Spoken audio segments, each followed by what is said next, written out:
We're now starting the new chapter called Momentum. So let's talk about what exactly is momentum. So we'll give you a couple examples.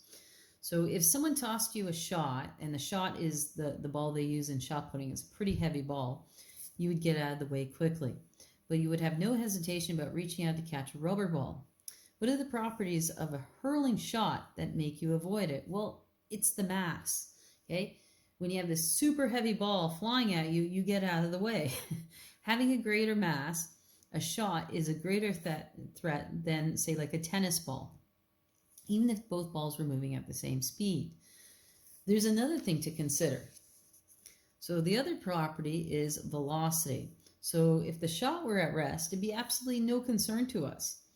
But if we had a ball that was shot out of a gun, it too would be a serious threat. So if you think about a bullet is quite small, little mass, but the fact that it's traveling so quickly, okay, it becomes a threat to us.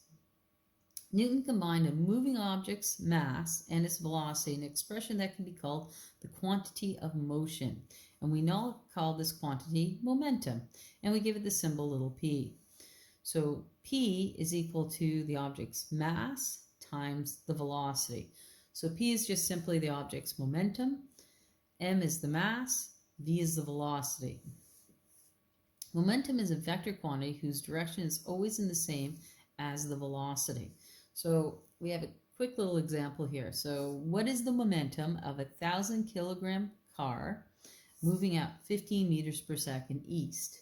Well, you would solve this like any physics problem. We're looking for the momentum. We know the mass is 1,000 and the velocity is 15 meters per second east. Our formula is just P is equal to mv. So m is 1,000 times 15, and we end up with 15,000.